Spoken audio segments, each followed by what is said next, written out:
At the end of this academic year, which is literally only a few minutes away, David Greenwood, who is currently Professor of Sculpture and Functional Art, will retire from Kendall College of Art and Design. I am delighted to be able to tell you that based on the recommendation of his faculty colleagues and on the recommendation of the Dean of this college, David Greenwood will retire as Professor Emeritus. David?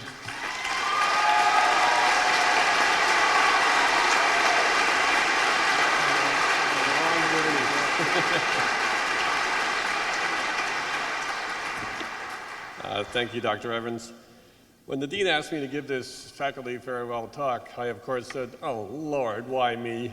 You know. Unfortunately, she had an answer. She said, "Well, you're leaving too, so maybe you'll have a particular empathy for the students." And she's right. As Oliver says, I'll be retiring at the end of this month.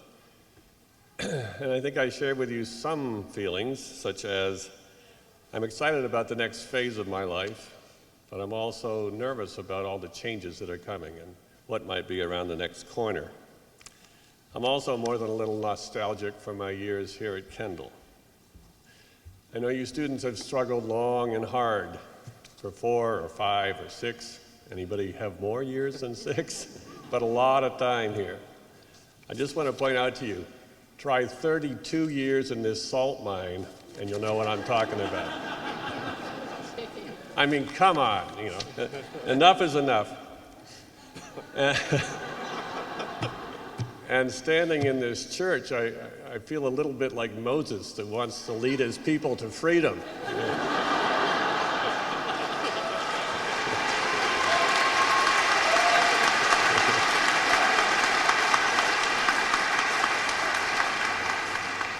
I guess that makes you, Dr. Evans, the Egyptian pharaoh, is that right? I feel like I should shout, "Let my people go," you know. So just give me 5 minutes and we'll all make our escape together, okay? To your right, students, and in front of you are the faculty of this college. And I want to tell you that I've taught at 5 other institutions, 3 in the US and a couple in Europe, and I have never worked with a more dedicated, creative, hardworking bunch than these folks. So if we could give them one more round of applause.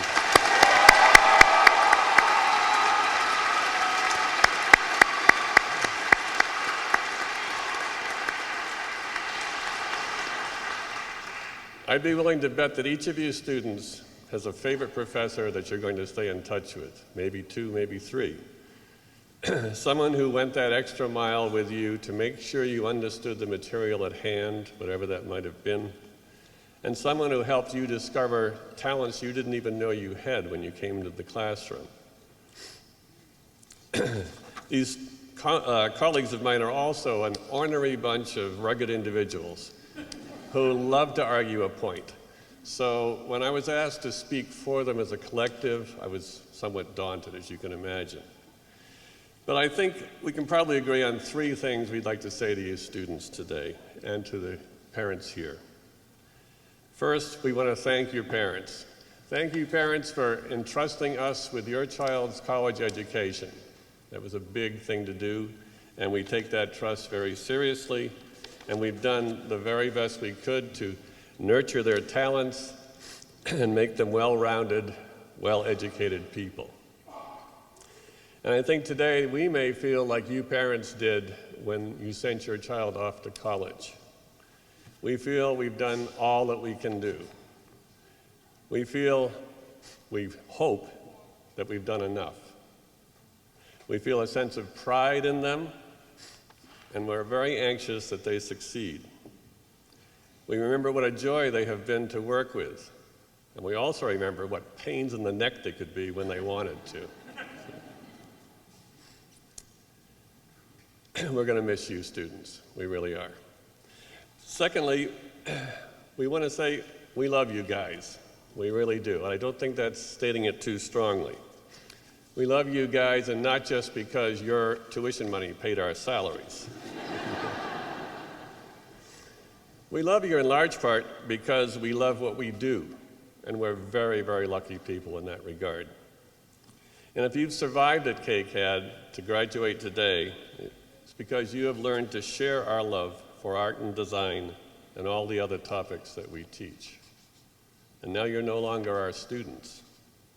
You're our young colleagues. We hope you'll stay in touch.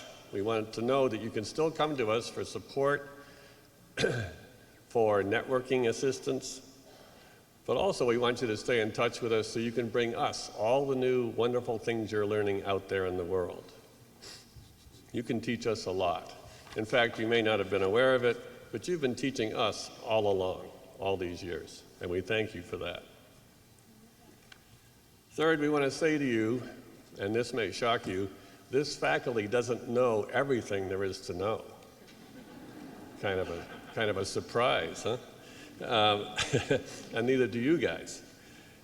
You have without doubt amassed a great deal of knowledge here at KCAD. You've taken classes not just in art and design, but in art history and general education.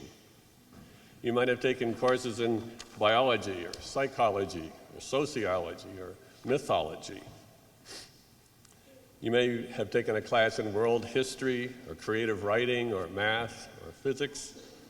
Maybe you studied mortuary science or taxidermy. I threw those last two in, you know. I want you to picture this for a minute. Imagine that your body of knowledge that you've amassed here is an island. It's an island that you have built with your own hands and heart and mind that you can firmly now plant your feet on. And as you wander that island in the coming days and months and years, you're inevitably going to keep coming up to the shoreline. You're going to stand on that shoreline and look out at the horizon and wonder, what's out there? Or you're going to see another island and say, I wonder what that's about. And that's a good thing. Wonder is a wonderful thing. Why? Because if you're alert and alive, wonder will lead you to more research, more explorations, and more learning. And if there's one thing I think every faculty member here wishes and hopes that they taught you, is that they taught you how to learn. My favorite definition of an educated person is a person who knows how to learn, and a person who knows how little they know. So let me send you on your way today with this saying: the larger your island of knowledge, the longer is your shoreline of wonder. Does that make sense? The larger your island of knowledge, the longer is your shoreline of wonder. So please, continue to build your island. Please keep your sense of wonder alive. Nurture your own curiosity and never stop learning. Dr. Evans, Dean Liptak, it's time. Let my people go.